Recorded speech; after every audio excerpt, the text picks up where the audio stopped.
कांकेर जिले के पखांजूर में भाजपा के जिला उपाध्यक्ष व पखांजूर के पूर्व नगर पंचायत अध्यक्ष असीम राय हत्याकांड मामले में एसआईटी को बड़ी सफलता हाथ लगी है। इस हत्याकांड की जांच के लिए गठित एसआईटी ने 12 आरोपियों को गिरफ्तार किया है। इस हत्याकांड का मुख्य शूटर विकास मजूमदार अभी भी एसआईटी की पकड़ से बाहर है।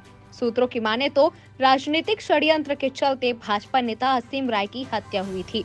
पुलिस सूत्रों के अनुसार पखांजूर नगर पंचायत अध्यक्ष व कांग्रेस नेता बप्पा गांगुली और कांग्रेस पार्षद विकास पाल ने असीम राय की हत्या की सुपारी दी थी। इसको लेकर नगर पंचायत में अध्यक्ष पद को लेकर विवाद चल रहा था। दरअसल असीम राय के नेतृत्व में नगर पंचायत अध्यक्ष के अध्यक्ष बप्पा गांगुली के खिलाफ अविश्वास प्रस्ताव लाया गया था, जिस पर 15 जनवरी को मतदान होना था। इससे पहले ही असीम राय की हत्या करवा दी गई। वहीं एसपी कांकेर प्रेस वार्ता में इस मामले का खुलासा हो गया है, जहां बताया जा रहा है कि 7 लाख रुपए की सुपारी देकर असीम राय की हत्या कराई गई थी।